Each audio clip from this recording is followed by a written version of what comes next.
يا أيها الذين آمنوا قوا أنفسكم وأهليكم نارا وقودها الناس والحجارة عليها ملائكة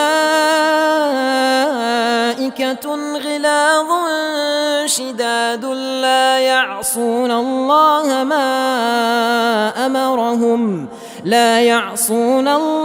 ما أمرهم ويفعلون ما يؤمرون. يا أيها الذين كفروا لا تعتذروا اليوم إنما تجزون ما كنتم تعملون. يا أيها الذين آمنوا توبوا إلى الله توبة نصوحا عسى ربكم أن يكفر عنكم سيئاتكم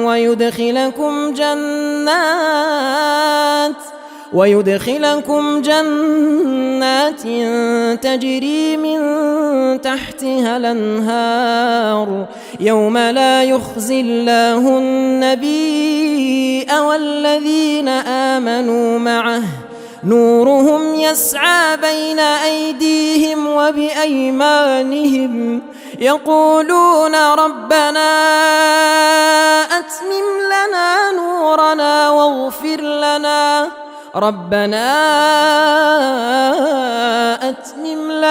نورنا واغفر لنا إنك على كل شيء قدير.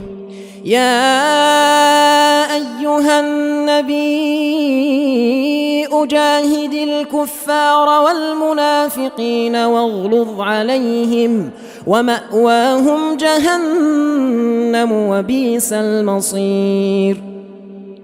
ضرب الله مثلا للذين كفروا امرأة نوح وامرأة لوط كانتا تحت عبدين من عبادنا صالحين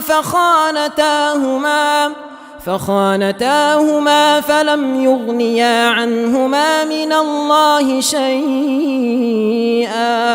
وقيل ادخلا النار مع الداخلين.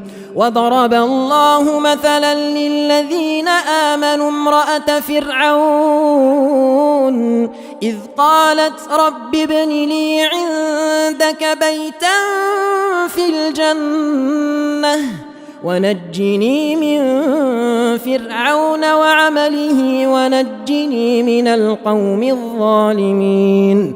ومريم ابنة عمران التي أحصنت فرجها فنفخنا فيه من روحنا وصدقت بكلمات ربها وكتابه وكانت من القانتين.